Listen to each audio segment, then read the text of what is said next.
We are officially 15 days away from MSU football kicking off. So, hey, here are 15 reasons to be optimistic for this coming fall. And yeah, we're going to mix in some hockey talk. Let's go.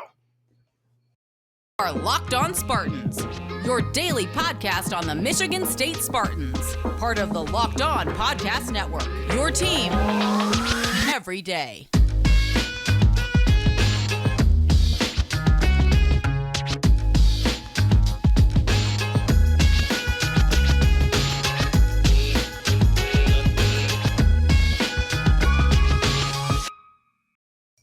Hello, my favorite people, and yes, of course, I'm talking about you, beautiful, beautiful folks that listen and tune in to Locked On Spartans 5 days a week because, yeah, that's what we do around here as we are ramping up closer and closer to kickoff.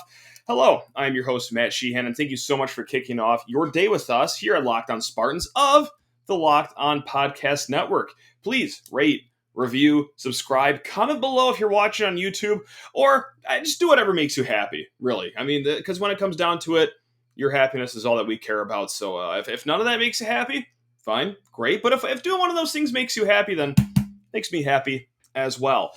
Also, if you ever want to reach out with a question, comment, concern, anything you just got to get off your chest, hey, LockedOnSpartans@gmail.com is the place to reach out.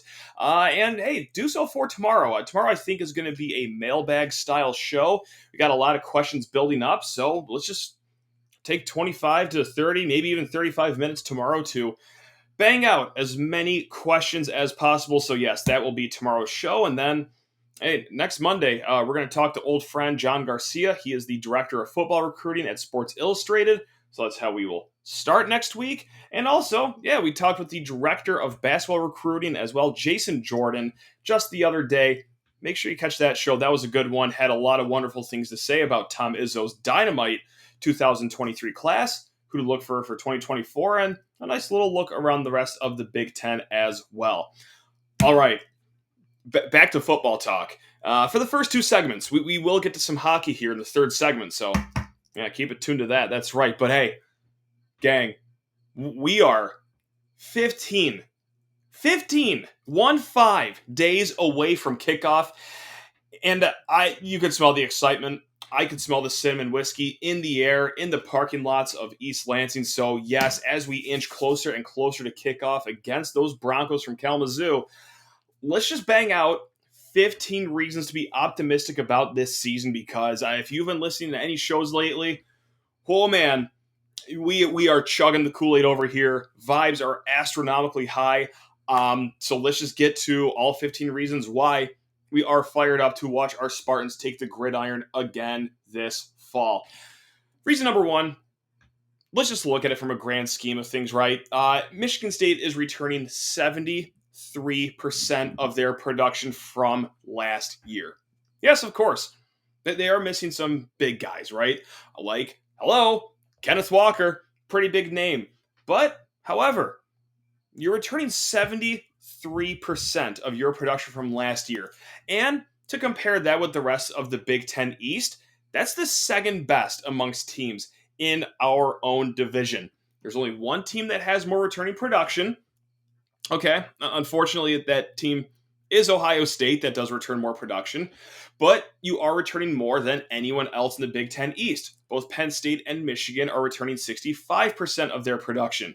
Rutgers, not as much. Indiana, certainly not as much. And then Maryland, no, they do have some solid returners, but from top to bottom, not as much as Michigan State does right there. And of course, we will be getting to a lot of these names of guys that produced a whole lot last year. And, well, they're probably going to produce a lot more next year, like reason number two. And look, this is an obvious one, so let's just get to him right off the bat. Jayden Reed. Jayden F. Reed. That's right. You can figure out what the middle name stands for right there. And his friends, too. Right? Okay, let's just start with Jayden Reed. One of two returning Big Ten receivers coming off of 1,000-yard seasons. The other guy is down in Columbus, Ohio, JSN. Dandy of a Rose Bowl. But yes, he is one of two receivers coming to the Big Ten next year that are coming off a 1,000-yard receiving season. And needless to say, not only is he a great target, but he's also a good target for punters to kick the ball to and kickers to kick off the ball to, because for the first time in Lord knows how long, Michigan State last year found a dynamic returner on special teams in the name Jayden Reed. So yes, we get him for another season, not just at receiver, but some firecrackers at punt return, kickoff return. So yes, but let's just talk about his friends too, right? Hey, Trey Mosley, Mr. Reliable. You know I'm a massive, massive fan of Trey Mosley. And hey, look, Mr. Reliable isn't just a quirky nickname we give him. That's a legitimate nickname because there's a stat to back it up. And this is from MSUSpartans.com. 36 of 63 of his catches, that's 57%, have gone for either first down or a touchdown. It's 3rd and 6. You need 7 yards?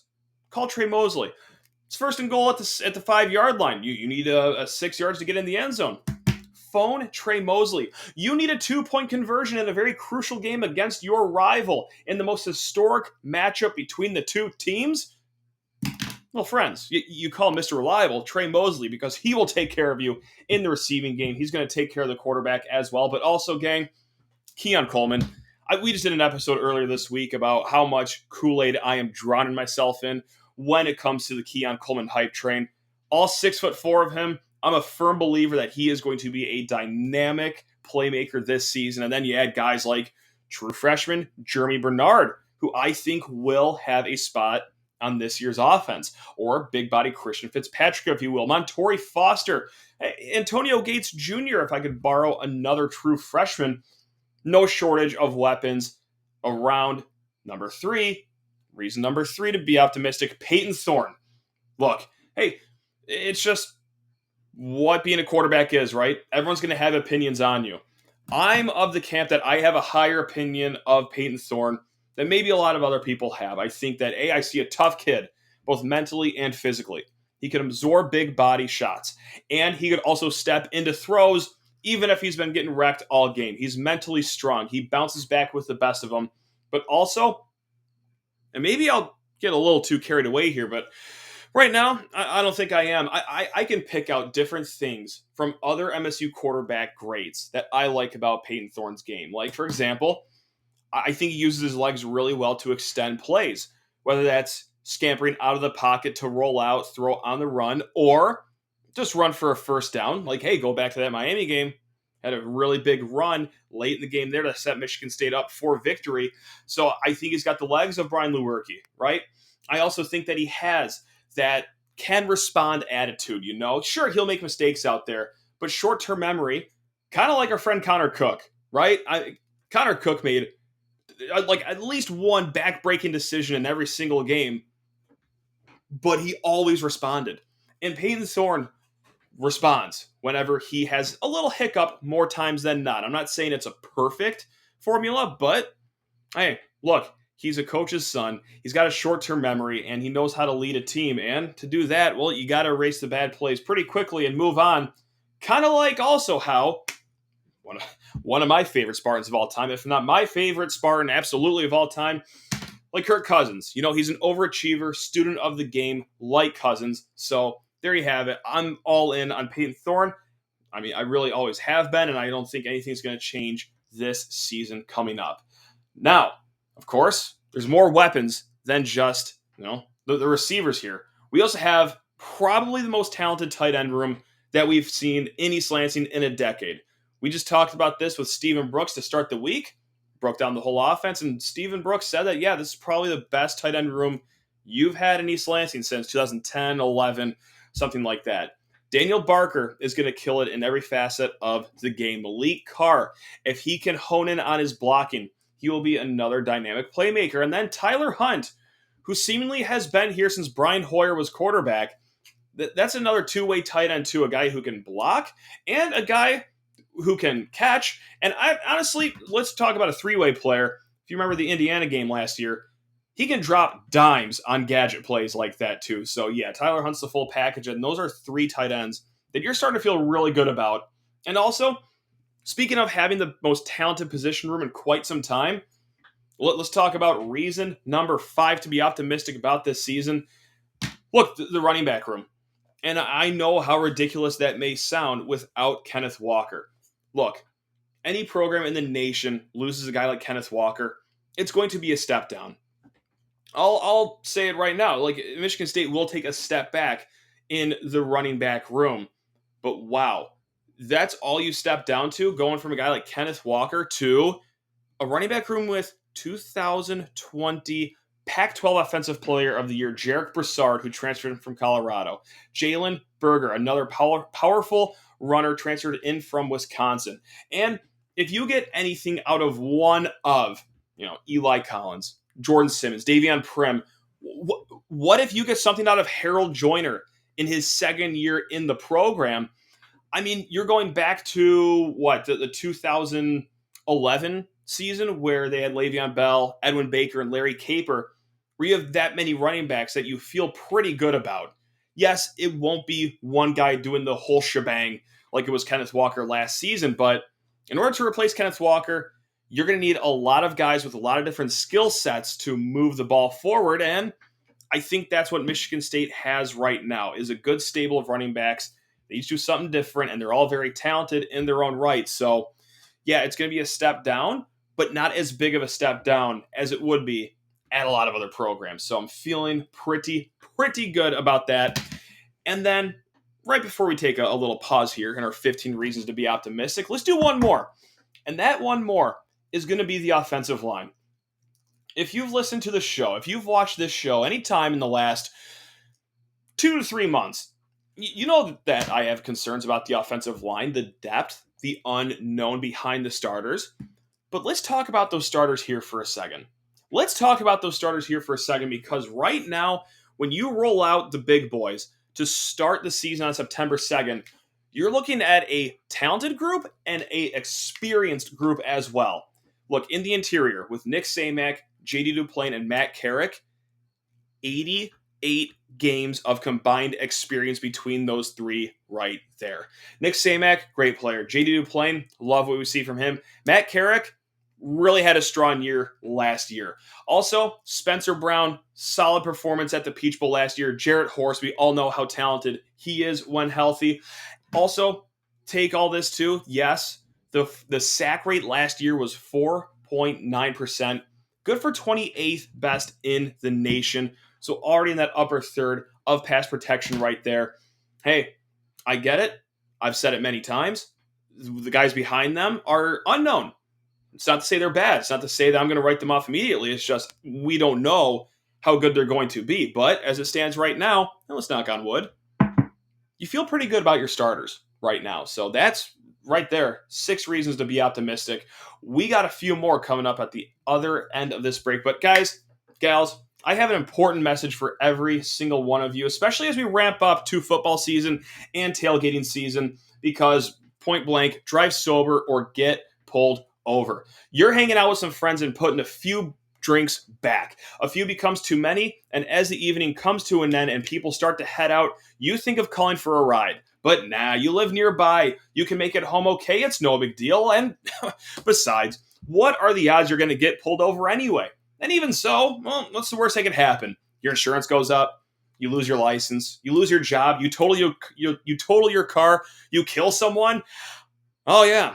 That is a sobering reality that every single one of those things can happen, all life-changing. Everyone knows about the risk of drunk driving. The results are tragic and often deadly. However, that still doesn't stop everyone from getting behind the wheel while under the influence, and that is why police officers are out there right now looking for impaired drivers on our roads to save lives. So, if you think you're okay to drive after a few drinks, think again. Play it safe, plan ahead, and get a ride. It only takes one mistake to change not just your life, but someone else's life forever. Drive sober or get pulled over. And as we get to some more reasons to be optimistic about this upcoming Michigan State football season, hey, just want to thank you all for making Locked On Spartans your first listen every single day here on the Locked On Podcast Network. Let's get back to it. Number 7 reason to be optimistic for this upcoming season. Michigan State is just one of 3 programs in the Big Ten to maintain their offensive coordinator, defensive coordinator, and head coach from last season. Continuity in college football brings comfortability. And also, it's not just the coordinators as well, because a lot of position coaches stayed around too. Like Willie Peagler, the running backs coach from last year, probably the only guy that you're going to be missing. But also at the same time, look, Kenneth Walker is a guy that can make any running backs coach look really good. But yes, Willie Peagler, obviously a good coach. You're going to be missing him. But you also had a pretty solid guy in Ephraim Reed as well. So let's talk more about coaching and the new faces as well, because the number 8 reason to be optimistic about this upcoming season, those new defensive coaching hires. I don't know how much better it could possibly get, especially for defensive line and pass rush work with, man of the offseason, Brandon Jordan. You have Marco Coleman as well. And also, Mel Tucker working with the cornerbacks, taking them under his wing, I think is going to be a very underrated storyline heading into the season, and something we might not appreciate until, we start to realize by week 5 or 6 that, oh, wow, things are looking a lot better than they were last year, aren't they? So there you have it.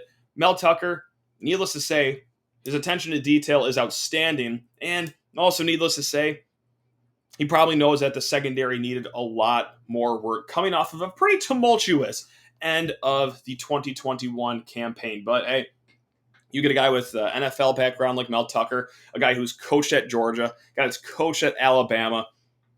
You're starting to feel pretty good about your head coach taking that certain position group under his wing. Now, a position group that he doesn't have to take under his wing because they're pretty stacked to begin with is reason number 9 to be optimistic, and that's your defensive tackles, Simeon Barrow and Jacob Slade. Maybe I'm getting ahead of myself. I don't think I am. That they are probably a top 3 unit in the Big Ten. I mean, these guys are massive, quite literally and figuratively. Simeon Barrow, coming into his redshirt sophomore year, has already cemented himself as one of the best interior defensive linemen in the conference. And it's crazy that he's only a sophomore going into this season. You pair him next with older, experienced guy, equally as dangerous, Jacob Slade. I mean, it's remarkable that you get both these guys and pairing them with coaches Marco Coleman and Brandon Jordan. I mean, they've been working wonders this offseason, as one could imagine, and hopefully we see things unfold right off the bat September 2nd, week 1, against Western Michigan. And also, speaking of young guys like Simeon Barrow, keep your eye out for Derek Harmon. That's right, Derek Harmon, kid out of Detroit, young kid. And this is a guy that Stephen Brooks, friend of the program of 24/7 Sports, was very high on when he signed.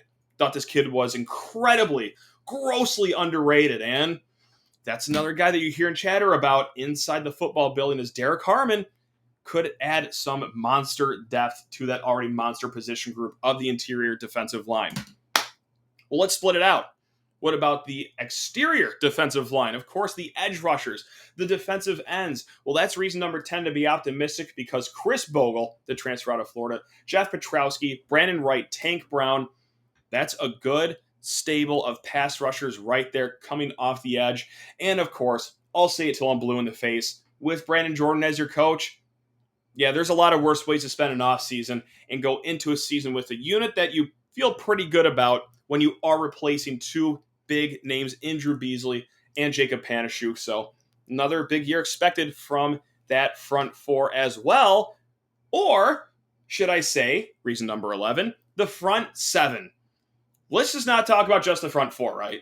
The front 7 is going to be colossal for Michigan State, because this linebacker room, it's an embarrassment of riches. They have so much talent. Jacoby Windman, Aaron Brule, 2 guys that could hear their name read in the NFL draft coming up next spring. Darius Snow, the best tackler on the team, has moved to that linebacker/nickel position. You have Cal Halliday, a freshman All-American team member. Ben Van Sumeren has been shining this offseason. Ma'anau Tiote, whatever they want to do with Tank Brown, whether he's a defensive end or a linebacker, guys, we're working with like 7 guys that could probably be starters at Michigan State and a lot of other programs, not just in the Big Ten, but also nationally as well. So yeah, this linebacker room, woo-wee. And yeah, I am going to use this other position group for reason number 12 to be optimistic, and that is the secondary. That's right. I'm naming the Thorne in our side of last year for a reason to be optimistic this year because, just like Mel Tucker said during Big Ten Media Days, it's not like it can get much worse, right? There's some truth to that, but also, well, why won't it get worse? And we talked about this with Nick Baumgartner of The Athletic when we broke down the defense 2 weeks ago. It's that all these guys have another year in the system. Guys like Ronald Williams, Kimbra, Angelo Gross, Chuck Brantley's got another year in the system, all led by Captain Xavier Henderson as well. You add a transfer from Georgia in Amir Speed, just like Ronald Williams, long, rangy guy. And also, too, there's another whisper we're hearing from inside the building. True freshman Malik Spencer has got that dog in him. So, yeah, the three-star kid out of Georgia, turning heads early. Will he start? Maybe not, but this is a kid that could be getting early reps, early snaps, maybe as soon as week one. Who's to say? That'd be an impressive turnaround for a true freshman, let alone a three-star. But I hear whispers, and that is one of them that I hear right there. Reason number 13, let's go. Let's talk about the sexiest topic in Big Ten football. It's punting. It's Bryce Behringer. That's right, the guy with the highest average in the Big Ten last season at 48.4 yards per punt. Second most punts last year in the conference that went over 50 yards. Look, rec specs and all, he's the real deal. Chicks dig the lawn ball, and everyone digs a lawn punt. And Bryce Behringer is here to deliver those every single Saturday and Friday night in East Lansing. Gang, reason number 14 to be optimistic. Let's talk about ourselves here for a second, right? Let's talk about us, the fans, the ones that fill Spartan Stadium. Because Spartan Stadium is reason number 14 to be optimistic. And, hey, Mel Tucker is undefeated at Michigan State at home when there's fans in the stands. You like that stat right there? There we go. Yeah, Michigan State didn't lose at home last year. And I'll tell you what, the energy that Mel Tucker's building back into the program really reminds me of the mid-2010s that D'Antonio had. Spartan Stadium buzzing every single Saturday. And if you don't believe me, go look how much these Western Michigan tickets are going for. I think the cheapest is like $35 on StubHub, which, heck, in years past, you can get in the door for a firm handshake and a smile. But yeah, no, this is a buzzing program, not just in the locker room, not just in the football center, but in the whole Spartan Stadium. Great home field advantage, one of the best in the Big Ten. You feel pretty good about that when you have teams like Ohio State, Wisconsin coming to town. And with that said, let's talk about reason number 15 to be optimistic about this upcoming season. And that's it is a friendly schedule starting this year, right? I mean, it is a good non-conference. You have Western at home, Akron at home. You think you should win both those games. But then you give yourself a nice little test, still against a team you should beat, in Washington on the road. Washington, big unknown this season. New coaching staff, don't know who their quarterback's going to be, other than a kid that's talented, right? Whether it's Michael Penix, whether it's former five-star Sam Heward. The Huskies are going to be a mysterious team. But I'll tell you what, anytime you go on the road against anyone, especially when you're hopping 3 time zones over, yeah, you're going to find out a lot about your team. So that's a good litmus test right there. Then you open Big Ten play at home against Minnesota. And just like I said, Ohio State, Wisconsin's at home. But also this too. Michigan State really did get a pretty good break with their crossover games. They got Wisconsin. That's tough, no doubt. Minnesota could be tough. But at least you get both of those games at home. The only road game you get from the Big Ten West, that first weekend in Champaign, Illinois, against the Fighting Illini. Can't imagine that's going to be a hostile atmosphere. I don't think Champaign is necessarily known as the Swamp of the North or Tiger Stadium just up the river. That's a manageable game right there. So there you have it. 15 reasons to be optimistic about the upcoming season. And we got some more optimism coming in segment 3, but it's for a different sport. Sport we don't talk about a lot, and that is hockey. But first, need to talk to you fine folks about BetOnline.net. That's right. BetOnline.net is the fastest and easiest way to check in on all your betting needs. Find all your favorite sports and events at the #1 online source for your odds, lines, and games. Find reviews and news of every league, including Major League Baseball, NFL, NBA, NHL, combat sports, esports, and even golf. BetOnline continues to be the top online resource for all your sports wagering information, from live in-game betting, scores, podcast, point blank. They have you covered top to bottom. So head to BetOnline today. Use your mobile device. Learn more about the trends and actions happening today. That is at BetOnline, where the game starts. Let's talk about those icy Spartans, shall we? This is not a sport we talk about a lot, and I will be the first one to admit, I don't know a whole lot about hockey. Point blank, I know that they have 5 skaters. They play with a black puck. There's a blue line that you can't cross, and it's offsides. But yeah, it's a very fun sport to watch. But when it comes to the insides and outs, I don't know much about it. But I did reach out to someone who knows a crap ton about not just hockey, not just college hockey, but Michigan State hockey as well. If you're on Twitter, you already know who I'm talking about. It goes by JD_Jerbear on Twitter. Also, he runs a great newsletter about Michigan State hockey, Mun Musings. That's right, Mun Musings. And to shout him out, munmusings.substack.com to sign up. It's for free. It's absolutely a newsletter you should sign up to. I sign up to it to stay informed on Michigan State hockey. But when this avalanche of recruits comes pouring into Adam Nightingale and the Michigan State program, we gotta talk hockey on this program, no doubt about it. Austin Baker, kid from Michigan, commits. Lucas Van Fleet from Michigan also commits. Andrew Humphreys from Pennsylvania, top 20 kid in the nation, scored 106 points in 54 games last season. You don't have to be a hockey nut to understand that that's a massive slash line right there. And then Isaac Gordon as well, up in Manitoba, Canada, playing for the Humboldt Broncos coming up. All forwards. And Austin Baker, Lucas Van Fleet, Andrew Humphreys are all national team development program kids. Point blank, cream of the crop, right? And we are absolutely killing it in hockey recruiting. It's great. It's like a top 10 class right now for these kids. So, yeah, when you get all 4 of those names in a very short amount of time, I think within a little over 2 weeks of one another, the Spartan hockey program is buzzing again. Now, I reach out to JD Jerbear to kind of get a better understanding of what's going on, and he puts it this way, that we should expect these kids to come perhaps most likely in 2024.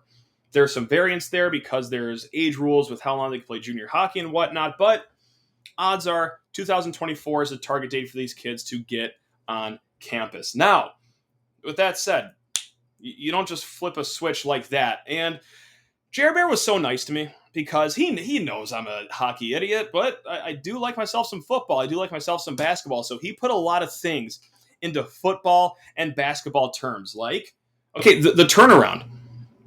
The turnaround for the season, because Michigan State hockey has been kind of a bottom dweller as of late. No doubt about that. And it would be like, well, Mel Tucker coming in and trying to flip his program as fast as he did. So I asked Jerbear, okay, what do you want to see this season? And he said competence. Let's bump up the goals per game. And, kind of like Jay Johnson, making Mark D'Antonio ball look like 1940s football in comparison. And also no quit, be relentless out there. So there you have it. And then by fall of 2024, Jerbear says that you start looking to challenge for the top half of the league and qualify for the NCAA tournament. So how do you bite an elephant? Or that's nice. How do you eat an elephant? It's one bite at a time. You don't go from the absolute bottom of the basement in the Big Ten in any sport to up here just like that. It is a climb, but it doesn't have to be a slow climb. Kind of like how Mel Tucker kind of sped up his climb. Adam Nightingale seems to be on the right trajectory. And I asked Jerbear, you're the expert here. What would you rate the Nightingale hire so far? He's only been here for a few months. And he hit me with a 10 out of 10. He's thrilled about it. He wrote back, he hired a great staff. He has invigorated the social media, hired a new strength and conditioning coach, and the guys rave about it. And then you have the recruiting trail. Is that about the hockey program or the football program? Like that's how hand in hand they are right there. And Jerbear also writes, gone about as well as it can go before you even play a game. And not only are you killing it in recruiting, but also some smart hires as well, whether it be assistant coaches or strength and conditioning. But the MUN renovations are looking really nice. And these are coming at a nice time too, right? This guy has the cylinders firing for Michigan State hockey. And when you have these kids committing or visiting, they're seeing a brand spanking new MUN as well. It's not just the coaching staff that's new. It's not just the language around the program that's new. It's the physical building as well. So you add all three of those things, you're starting to feel pretty good about MSU hockey. And that's big, right? To have that third sport be pretty relevant too. Like, down south, it's baseball is the third sport. Arguably the second sport down there. Depends if you're more of a baseball or basketball fan, but I digress. Up here, that third sport you're looking to add is hockey. And Michigan State used to be a powerhouse in hockey, but my goodness gracious, has that really gone dormant quite lately. Not just a few years, but a little more than a few years. And right now, for Michigan State, for the athletic department point of view, like the goal here is to have guys like me care. And when I say guys like me, I'm talking about you too. I'm most likely talking about you too. Maybe you are already clued into hockey. Maybe you're a better fan than I am. Maybe you know all the ups and downs about hockey and you're dialed in. Good for you. That's awesome. You're already up there. But for the people that love football, that love basketball, for them to care about hockey, that's the next big step. To fill MUN again, get some energy around the program because, hey, look, there's no shortage of Spartan fans out there. But can you convert them back into being Spartan hockey fans, having them tune in to Big Ten or Big Ten Plus or C-SPAN 8 or whatever ridiculous channel they have hockey on? Believe me, I could get Jerry Bear ranting about that, no problem. But yeah, that's the name of the game, right? Is to get the football fans and basketball fans that are so passionate about the Gridiron Spartans, the Hardwood Spartans, to care about the Ice Spartans as well. And with Nightingale, this, by all accounts, I'm taking Jerry Bear's words here, but really seems to be that he's taking the Mel Tucker route to getting this hockey program back, and not bad doing that with four bang up recruits right there lately. They have more recruits too, of course, but like this was in the short amount of time here to kick off August. So hey, there we go. Look at that. So yeah, massive thanks to again on Twitter, he's JD_JairBear, munmusings.substack.com. Great source of information for all things Michigan State hockey.